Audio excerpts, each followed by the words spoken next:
दोस्तों नमस्कार, ये है मार्गदर्शन फॉर सिविल सर्विसेज। मैं अनुराग चौधरी। दोस्तों आज की वीडियो में प्रस्तुत है विभिन्न प्रतियोगी परीक्षाओं जैसे TGT, PGT, LT grade, government inter college प्रवक्ता, government degree college, assistant professor, Bihar अध्यापक भर्ती परीक्षा तथा नेट जेआरएफ भूगोल के लिए भारत के भूगोल से संबंधित महत्वपूर्ण टॉपिक, प्राकृतिक वनस्पति से संबंधित महत्वपूर्ण प्रश्न। ये प्रश्न बहुत ही उपयोगी हैं विभिन्न राज्य लोक सेवा आयोगों द्वारा आयोजित परीक्षाओं के सामान्य ज्ञान और सामान्य अध्ययन खंड के लिए भी। तो आइए शुरू करते हैं। भारत के भूगोल के अंतर्गत प्राकृतिक वनस्पति से संबंधित महत्वपूर्ण प्रश्न। पहला प्रश्न बेहद महत्वपूर्ण है, बार बार परीक्षाओं में पूछा भी गया है कि भारतीय वनों का वैज्ञानिक वर्गीकरण किसके द्वारा तैयार किया गया, आपको बताना है। ऑप्शन देखिए, ऑप्शन है OH के स्पेट, GS पुरी, M सफी या HG चैंपियन के द्वारा। तो सही उत्तर आप जानते हैं HG चैंपियन। देखिए भारत के वनों का वैज्ञानिक वर्गीकरण HG चैंपियन द्वारा वर्ष 1936 में तैयार किया गया था, जिसे बाद में HG चैंपियन और यस के सेठ द्वारा वर्ष 1968 में संशोधित किया गया। और इन्होंने भारतीय वनों को 5 प्रमुख भागों और 16 उपभागों में विभाजित किया है। तो याद रखिएगा, भारतीय वनों का वैज्ञानिक वर्गीकरण HG चैंपियन के द्वारा तैयार किया गया। अगला प्रश्न है किसने भारतीय वनों का वर्गीकरण की योजना प्रस्तुत की, तो आप जान लीजिए HG चैंपियन ने। अगला प्रश्न है भारत में राष्ट्रीय वन नीति किस वर्ष से लागू की गई थी, वर्ष 1952, 1963, 1978 या उपर्युक्त में से एक से अधिक। सही उत्तर 1952। स्वतंत्रता प्राप्ति के बाद 1952 में पहली बार राष्ट्रीय वन नीति की घोषणा की गई और राष्ट्रीय वन नीति 1952 के स्थान पर नए राष्ट्रीय वन नीति की घोषणा 1988 में की गई थी। अगला प्रश्न है कि भारत के निम्नलिखित क्षेत्रों में से किस क्षेत्र को पारिस्थितिक गर्म क्षेत्र या इकोलॉजिकल हॉट स्पॉट की संज्ञा दी गई है या मान्यता दी गई है। ऑप्शन है पश्चिमी हिमालय, पूर्वी हिमालय, पश्चिमी घाट और पूर्वी घाट। तो आप जान लीजिए जो वैश्विक तप्त स्थल की सूची है हॉट स्पॉट, उसमें भारत के 4 जैव विविधता हॉट स्पॉट हैं। ये हैं पूर्वी हिमालय यानी यहाँ पर ऑप्शन बी, और पश्चिमी घाट, यहाँ पर पश्चिमी घाट भी दिया गया है। पश्चिमी घाट और श्रीलंका तप्त स्थल का भाग और अधिकांश पूर्वोत्तर भारत और अंडमान द्वीप समूह, इंडो बर्मा, इंडो म्यांमार तप्त स्थल का भाग और निकोबार द्वीप समूह जिसमें सुंडालैंड हॉट स्पॉट शामिल है। तो इसमें आप देखिए पूर्वी हिमालय और पश्चिमी घाट ये दोनों ही विकल्प में दिए गए हैं, इसलिए कोई इसका एक सटीक उत्तर नहीं होगा। अगला प्रश्न है साल के वृक्ष संकेंद्रित हैं कहाँ पर, किस राज्य में, तमिलनाडु, असम, बिहार या मध्य प्रदेश। तो सही उत्तर है मध्य प्रदेश में। मध्य प्रदेश में साल वृक्ष का सर्वाधिक संकेंद्रण है। अगला प्रश्न है भारत में साल के वृक्ष सर्वाधिक संकेंद्रित कहाँ पर हैं, तो उत्तर है मध्य प्रदेश में।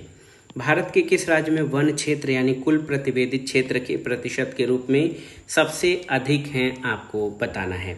तो भारत में जो वनों का क्षेत्रफल है आप देख सकते हैं ये अरुणाचल प्रदेश में सर्वाधिक है। अगला प्रश्न है वनाच्छादन का सर्वाधिक प्रतिशत भारत के किस राज्य में है, तो ये 2021 के आंकड़ों के अनुसार दिया गया है, लेकिन 2023 के आंकड़ों के अनुसार भी अरुणाचल प्रदेश में सर्वाधिक वनाच्छादन है। अगला प्रश्न है भारत के किस राज्य में 80% से अधिक वन क्षेत्र है, आपको बताना है। तो ये मिजोरम में। दोस्तों मिजोरम में 80% से अधिक वन क्षेत्रफल है। 2021 की भारत वन सर्वेक्षण रिपोर्ट 2021 के अनुसार भारत में वनावरण का कुल प्रतिशत कितना है, तो सही उत्तर है ISFR 2021 के अनुसार भारत में वनावरण 21.71% है, जबकि आयोग द्वारा 24.5% माना गया है, जो कि सही नहीं है। अगला प्रश्न है भारत की प्राकृतिक वनस्पति के संबंध में कौन सा कथन सही है, आपको बताना है। यहाँ पर आपके 4 कथन दिए गए हैं, इसमें से कौन सा कथन सही है इसके बारे में बताना है। अधिक वर्षा वाले क्षेत्र में सघन उष्णकटिबंधीय वर्षा वन पाए जाते हैं। बिल्कुल सही है। औसत वर्षा वाले क्षेत्र में मानसूनी वन पाए जाते हैं, सही है। न्यून वर्षा वाले क्षेत्र में शीतोष्ण घास के मैदान पाए जाते हैं, उपर्युक्त सभी। तो यहाँ पर ऑप्शन डी देखिए सही हो जाएगा। वनस्पति वितरण के संदर्भ में वर्षा और उसके अनुसार वनस्पति वितरण के संदर्भ में दिए गए ये सभी कथन आपके सही हैं। अगला प्रश्न है, सुंदरवन किस प्रकार के वन हैं? ज्वारी, मानसूनी, उष्णकटिबंधीय या शंकुधारी? तो सही उत्तर है सुंदरवन भारत में जो हैं ये उष्णकटिबंधीय वनों के अंतर्गत आते हैं। देखिए सुंदरवन जो है, सुंदरवन देखिए यहाँ पर ज्वारीय वनों के अंतर्गत आते हैं। आप देख सकते हैं सुंदरवन जो है ज्वारीय वन के अंतर्गत आते हैं, ज्वारीय वन। और सुंदरी वृक्षों की अधिकता के कारण इसको सुंदरवन कहा जाता है। ये वन पश्चिमी बंगाल और बांग्लादेश में स्थित हैं। ये विश्व में मैंग्रोव वन यानी हेलोपैथिक का सबसे बड़ा क्षेत्र है। सुंदरवन का विस्तार लगभग 10,200 वर्ग किलोमीटर क्षेत्रफल में है, जिसका 59% बांग्लादेश में पड़ता है। और यूनेस्को ने सुंदरवन को विश्व विरासत स्थल यानी वर्ल्ड हेरिटेज साइट घोषित किया है। सुंदरवन एक नेशनल पार्क, टाइगर रिजर्व और बायोस्फीयर रिजर्व है और ये बंगाल टाइगर का सबसे बड़ा संरक्षित क्षेत्र है। अगला प्रश्न है, सुंदरी वृक्ष कहाँ पाया जाता है? तो आपको बताना है। सही उत्तर सुंदरी वृक्ष सुंदरवन डेल्टा में पाया जाता है। ऑप्शन बी आपका सही उत्तर है। अगला प्रश्न है, भारत में सुंदरवन किस वनस्पति प्रदेश में पाए जाते हैं? तो सही उत्तर सुंदरवन ज्वारीय वनस्पति प्रदेश में पाए जाते हैं। ऑप्शन सी आपका सही उत्तर है। अगले प्रश्न पर आते हैं, भारत में सुंदरवन किस वनस्पति प्रदेश में पाए जाते हैं? तो ये आपके ज्वारीय वनस्पति प्रदेश में सुंदरवन पाए जाते हैं। मैंग्रोव प्रमुख रूप से कहाँ पाए जाते हैं, ये अगला प्रश्न है। तो मैंग्रोव ऑप्शन है अरावली श्रृंखला, गिर जंगल, लक्षद्वीप समूह या कृष्णा डेल्टा। तो सही उत्तर आपका कृष्णा डेल्टा हो जाएगा। ऑप्शन डी आपका सही उत्तर है। मैंग्रोव वन तटों और डेल्टाओं की सीमाओं पर पाए जाते हैं। ये वन छायादार निचले तटवर्ती क्षेत्र, ज्वार नदमुख, कीचड़ वाले समतल, ज्वारीय खाड़ियों, अप्रवाही जल, दलदल, उष्णकटिबंधीय और उपोष्णकटिबंधीय क्षेत्रों के लैगूनों में उगते हैं। भारतीय मैंग्रोव पूर्वी तथा पश्चिमी तटों तथा अंडमान और निकोबार द्वीप समूहों तक फैले हैं। गंगा, महानदी, गोदावरी, कृष्णा और कावेरी नदियों के द्वारा बनाए गए पोषक तत्वों से भरपूर डेल्टाओं की उपस्थिति के कारण पूर्वी तटरेखा के मैंग्रोव अधिक समृद्ध हैं। अगला प्रश्न है, किसे वैश्विक विरासत का वन माना जाता है? आपको बताना है। नंदनकानन, पश्चिम बंगाल में सुंदरवन, असम में काजीरंगा या भारतीय वनस्पति उद्यान जो है श्योपुर। तो सही उत्तर है काजीरंगा राष्ट्रीय उद्यान 1985 में और सुंदरवन 1987 में। ये दोनों ही यूनेस्को के विश्व विरासत स्थल में शामिल हैं, इसलिए कोई एक उत्तर देना इसका सही नहीं होगा। अगला प्रश्न है, उष्णकटिबंधीय सदाबहार वन कहाँ पाए जाते हैं? राज्यों के नाम दिए गए हैं इसमें, असम, उड़ीसा, पश्चिम बंगाल या उपर्युक्त सभी। तो सही उत्तर उपर्युक्त सभी। उष्णकटिबंधीय सदाबहार वन उन क्षेत्रों में पाए जाते हैं जहाँ पर वार्षिक वर्षा 200 सेंटीमीटर से अधिक होती है और भारत में इस प्रकार के वन क्षेत्र असम, केरल, पश्चिम बंगाल, ओडिशा, अंडमान निकोबार द्वीप समूह, मेघालय, मणिपुर, त्रिपुरा, मिजोरम और पश्चिमी घाट में पाए जाते हैं। तो याद रखिएगा उष्णकटिबंधीय सदाबहार वन जो है इन सभी राज्यों में पाए जाते हैं। अगला है, निम्नलिखित में से किस प्रकार के वन पश्चिमी घाट, उत्तर पूर्व की पहाड़ियों और अंडमान निकोबार द्वीप समूह में भी पाए जाते हैं? आपको बताना है। ऑप्शन है मैंग्रोव, उष्णकटिबंधीय सदाबहार वन, शुष्क पर्णपाती वन, देखिए उपर्युक्त में से एक से अधिक या कोई नहीं। तो सही उत्तर उष्णकटिबंधीय सदाबहार वन ऑप्शन बी। देखिए पश्चिमी घाट, उत्तर पूर्व की पहाड़ियाँ, अंडमान निकोबार द्वीप समूह और उत्तर पूर्व की पहाड़ियों में उष्णकटिबंधीय सदाबहार वन और अर्ध सदाबहार वन पाए जाते हैं, क्योंकि यहाँ की जलवायु सामान्यतः उष्णार्ध और उप उष्णार्ध है, जहाँ औसत वार्षिक वर्षा 250 सेंटीमीटर से अधिक रहता है। अगले प्रश्न पर आते हैं। पूछा गया है, देवदार वृक्ष अधिक उगता है कहाँ पर? ये आपके लिए महत्वपूर्ण प्रश्न है। इसमें पूछा गया है कि देवदार वृक्ष कहाँ पर अधिक उगता है? तो सही उत्तर है पश्चिमी हिमालय में। देखिए ऑप्शन डी आपका सही उत्तर है। सिड्रस इसको कहा जाता है। ये वृक्ष पर्वतीय वनों में पाया जाने वाला वृक्ष है। ये हिमाचल प्रदेश के चंबा जिले में, उत्तराखंड के गढ़वाल के पश्चिम हिमालय की पहाड़ियों में पाया जाता है। इस प्रकार ये पश्चिमी हिमालय में अधिक उगता है।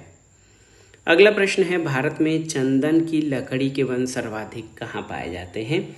तो ऑप्शन है असम पहाड़ियों में, शिवालिक की पहाड़ियों में, नीलगिरी पहाड़ियों में या फिर सतपुड़ा की पहाड़ियों में। तो सही उत्तर नीलगिरी की पहाड़ियों में भारत में चंदन की लकड़ी के वन सर्वाधिक पाए जाते हैं। भारत में चंदन की लकड़ी के वन सर्वाधिक नीलगिरी की पहाड़ियों में पाए जाते हैं। इनका विस्तार कर्नाटक, तमिलनाडु और केरल राज्य में है और चंदन की लकड़ियां व्यावसायिक दृष्टि से अत्यधिक उपयोगी होती हैं। अगला प्रश्न है, चंदन सामान्यतः कहाँ पाया जाता है? तो सही उत्तर है चंदन सामान्यतः उष्णकटिबंधीय आर्द्र पर्णपाती वनों में पाया जाने वाला वृक्ष है। चंदन सामान्यतः उष्णकटिबंधीय आर्द्र पर्णपाती वन में पाया जाता है। ये वन 100 से 200 सेंटीमीटर वर्षा वाले क्षेत्रों में पाए जाते हैं। इसके मुख्य क्षेत्र सह्याद्री के पूर्वी ढलान, प्रायद्वीप के उत्तर पूर्वी पठारी भाग और शिवालिक श्रेणी के भाबर और तराई प्रदेश हैं। यहाँ मुख्य रूप से चंदन, सागौन, सखुआ, शीशम, आम, महुआ, बांस और त्रिफला के पेड़ पाए जाते हैं। अगला प्रश्न है, सिनकोना पाया जाता है कहाँ पर? आपको बताना है। तो याद रखिएगा, सिनकोना नीलगिरी घाटियों में पाया जाता है। सिनकोना नीलगिरी की घाटियों में प्राकृतिक रूप से पाया जाता है। सिनकोना उष्णकटिबंधीय सदाबहार वनों के प्रमुख वृक्षों में से एक है। उच्च आर्द्रता और तापमान के कारण ये वन बड़े सघन और ऊंचे होते हैं। इन वनों में अन्य जो वृक्ष हैं रबर, महोगनी, एबोनी, नारियल बांस तथा आयरनवुड इत्यादि पाए जाते हैं। अगला प्रश्न बहुत ही महत्वपूर्ण है, आपको याद रखना चाहिए। हिमालय में शंकु वृक्ष कितनी ऊंचाई पर पाए जाते हैं? तो सही उत्तर है हिमालय में शंकु वृक्ष 1500 से 3500 मीटर की ऊंचाई पर पाए जाते हैं। ऊंचाई बढ़ने पर जलवायु परिवर्तन आते हैं, इसलिए वनस्पतियों के स्वरूप में पर्वतीय भागों में क्रमिक परिवर्तन दिखाई देते हैं। यहाँ ऊंचाई के क्रम के अनुसार उष्णकटिबंधीय से लेकर अल्पाइन वनस्पति तक मिलती है और 1500 मीटर की ऊंचाई तक पर्णपाती वन मिलते हैं। 1500 से 3500 मीटर की ऊंचाई पर कोणधारी सदाहरित वन यानी शंकुधारी वन पाए जाते हैं। अगला प्रश्न है, कथन और कारण से संबंधित है। कथन है, हिमालय में विशेष ऊंचाइयों के अंतर्गत विभिन्न वन पेटियां स्थित हैं। और कारण है आपका कि जलवायु विषमताओं के कारण हिमाचल में विभिन्न प्रकार के वन पाए जाते हैं। तो आप जान लीजिए ए और आर दोनों सही हैं और आर ए का सही स्पष्टीकरण है। इसकी व्याख्या अगर आप देखें तो हिमालय में ऊंचाई बढ़ने के साथ तापमान में परिवर्तन के कारण विभिन्न प्रकार की वन पेटियां पाई जाती हैं, जिसका प्रमुख कारण तापमान और भौगोलिक विषमता का अंतर होता है। इसलिए स्पष्ट है कि कथन और कारण दोनों सही हैं और कारण कथन की सही व्याख्या भी करता है।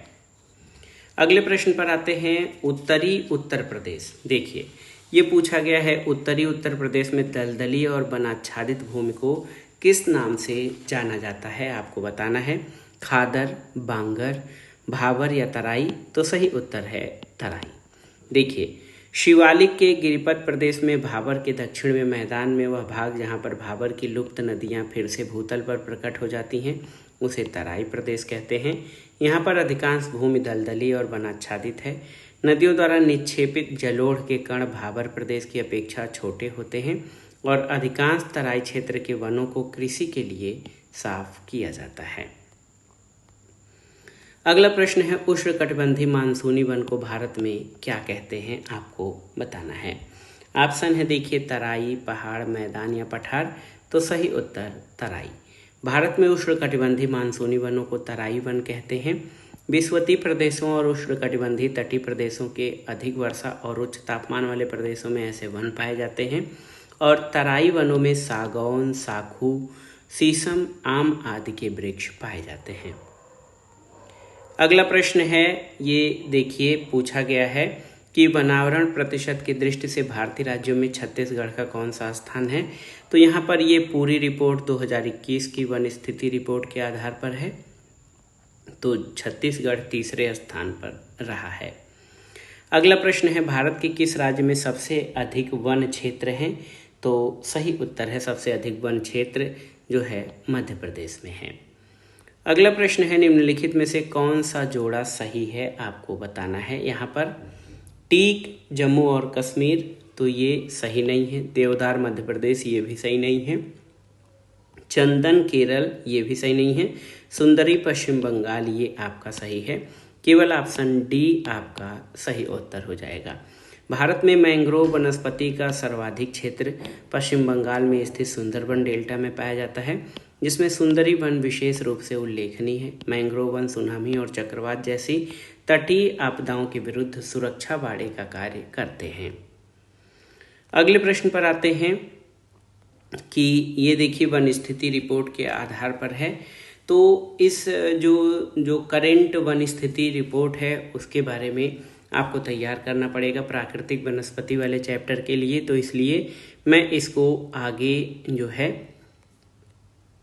आगे बढ़ा रहा हूँ इन प्रश्नों को। इस पर मैं एक अलग से वीडियो बना दूंगा जिससे आप सही जो है इन प्रश्नों का उत्तर जान पाएँ। तो भारत वन स्थिति रिपोर्ट के आधार पर हम लोग एक अलग से वीडियो बना देंगे, उससे आप तैयार कर लीजिएगा। अगला प्रश्न है, आरक्षित वनों के बारे में कौन से सत्य हैं, आपको बताना है। देखिए, ये पूरी तरह से सुरक्षित हैं। उस क्षेत्र में सभी गतिविधियां प्रतिबंधित होती हैं जब तक सरकार से अनुमति न हो, बिल्कुल सही। और इन्हें केवल भारतीय वन अधिनियम के अंतर्गत ही अधिसूचित किया जाता है। तो देखिए, ऑप्शन बी और सी आपके सही हैं। ऑप्शन ए आपका सही उत्तर हो जाएगा। आरक्षित वन सबसे अधिक प्रतिबंधित वन होते हैं। आरक्षित वन पूरी तरह से सुरक्षित न होकर एक निश्चित सीमा तक सुरक्षित हैं। आरक्षित वन में वे सभी गतिविधियां प्रतिबंधित हैं जब तक सरकार से अनुमति न हो। और भारतीय वन अधिनियम 1927 राज्य सरकारों को किसी भी वन भूमि या बंजर भूमि जो सरकार की संपत्ति है या जिस पर सरकार का मालिकाना अधिकार है उसको आरक्षित या संरक्षित वन के रूप में अधिसूचित करने का प्रावधान करता है। अगला प्रश्न है, किस राज्य या केंद्र शासित प्रदेश में 0% वन क्षेत्र है? ऑप्शन है, देखिए, पांडिचेरी, चंडीगढ़, लक्षद्वीप या गोवा। तो सही उत्तर है आपका लक्षद्वीप। यहाँ पर आप देख सकते हैं लक्षद्वीप में 0% वन क्षेत्र है। अगला प्रश्न है, निम्नलिखित में से किस संरक्षण रणनीति में सीधे तौर पर सामुदायिक भागीदारी शामिल नहीं है? आपको बताना है। संयुक्त वन प्रबंधन, बीज बचाओ आंदोलन, वन्य अभ्यारण्यों का सीमांकन, उपर्युक्त में से एक से अधिक या कोई नहीं। तो सही उत्तर है वन्य जीव अभ्यारण्यों का सीमांकन। इस संरक्षण रणनीति में सीधे तौर पर सामुदायिक भागीदारी शामिल नहीं है। देखिए, संयुक्त वन प्रबंधन और बीज बचाओ आंदोलन संरक्षण रणनीति में सीधे तौर पर सामुदायिक भागीदारी शामिल है, जबकि वन्य जीव अभ्यारण्यों के सीमांकन में सामुदायिक भागीदारी शामिल नहीं है। ज्वाइंट फॉरेस्ट मैनेजमेंट JFM 1988 की राष्ट्रीय वन नीति के संदर्भ में शुरू किया गया। यह एक दृष्टिकोण और कार्यक्रम है जिसमें राज्य वन विभाग वनों की सुरक्षा और प्रबंधन के लिए स्थानीय निवासियों और वन सीमांत समुदायों का समर्थन करते हैं। बीज बचाओ आंदोलन का उदय परंपरागत बीजों की विलुप्त होती प्रजातियों का संरक्षण और व्यावसायिक हितों के लिए कुछ ही प्रकार के बीजों के पौधों को बोने के विरोध में हुआ।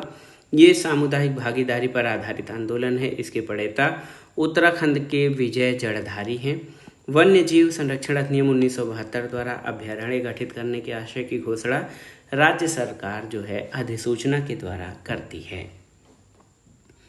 अगला प्रश्न है, 1952 की राष्ट्रीय वन नीति के अनुसार भारत में वन आवरण का वांछित प्रतिशत कितना था? तो सही उत्तर है 33%। 1952 की राष्ट्रीय वन नीति के अनुसार भारत में वनावरण कुल भारतीय भूभाग में वन क्षेत्र का न्यूनतम 1/3 या लगभग 33% रखने का प्रावधान किया गया। हिमालयी, दक्कन और अन्य पहाड़ी इलाकों में न्यूनतम लगभग 60% और मैदानी इलाकों में 20% वनावरण रखने का प्रावधान भी इसमें शामिल है। अगले प्रश्न पर आते हैं। इसमें देखिए कि 1992 में समुद्र पारी आर्थिक सहयोग निधि यानी OECF जापान द्वारा आरंभ अरावली वृक्षारोपण परियोजना का उद्देश्य बताएं। तो इसमें देखिए अरावली पर्वत को हरा भरा रखना, ए निकट का निर्माण कर जल संसाधन का संरक्षण करना, भूमि का कटाव और अवैध खनन को रोकना और उपर्युक्त वर्णित सभी। तो सही उत्तर ऑप्शन डी, उपर्युक्त वर्णित सभी। आप देख सकते हैं OECF जापान द्वारा वर्ष 1992 में अरावली वृक्षारोपण परियोजना शुरू की गई थी। इस परियोजना की अवधि 5 वर्ष 1992 से 1997 तक थी, जिसे बाद में मार्च 2000 तक बढ़ा दिया गया था। इस परियोजना में राजस्थान के 10 जिले शामिल हैं। इसका उद्देश्य अरावली प्रदेश को हरा भरा रखना, ए निकट का निर्माण कर जल संसाधन का संरक्षण करना, भूमि कटाव और अवैध खनन को रोकना, ईंधन की लकड़ी, इमारती लकड़ी, फल और लघु वन उत्पादों की पूर्ति करना, ग्रामीण आबादी को रोजगार प्रदान करना और उनकी सामाजिक आर्थिक स्थिति में सुधार करना, ये अरावली वृक्षारोपण परियोजना के उद्देश्य थे। अगला प्रश्न है और प्राकृतिक वनस्पति से संबंधित ये आखिरी प्रश्न है। भारत में वन संसाधनों के ह्रास का प्रमुख कारण क्या है? कृषि का विस्तार, रेल, वैज्ञानिक वानिकी, उपर्युक्त में से एक से अधिक या कोई नहीं। तो सही उत्तर कृषि का विस्तार। भारत में वन संसाधनों के ह्रास का प्रमुख कारण कृषि का विस्तार है, क्योंकि कृषि कार्य के लिए भूमि की उपलब्धता के लिए वनों की कटाई की जाती है। स्थानांतरित कृषि में पेड़ों को काटकर जला दिया जाता है और साफ की गई भूमि पर खेती की जाती है। जब इस भूमि की उर्वरता कम हो जाती है तो अन्य जगह की वनस्पतियों को जलाकर कृषि के लिए नई भूमि तैयार की जाती है, जिससे वन संसाधनों का ह्रास होता है। हालांकि वन संसाधनों के ह्रास के अन्य कारण भी हैं, जैसे विकास से संबंधित निर्माण कार्य, आग लगना, अवैध वन कटाव इत्यादि। तो दोस्तों, ये था आज का वीडियो भारत के भूगोल के अंतर्गत प्राकृतिक संसाधन से संबंधित महत्वपूर्ण प्रश्न, जो आपकी आगामी विभिन्न परीक्षाओं के लिए बहुत ही उपयोगी हैं। ये वीडियो आपको कैसा लगा हमें कमेंट बॉक्स में ज़रूर बताइएगा। वीडियो को लाइक करें, शेयर करें और इस चैनल मार्गदर्शन फॉर सिविल सर्विसेज को सब्सक्राइब करें। वीडियो देखने के लिए धन्यवाद दोस्तों। नमस्कार।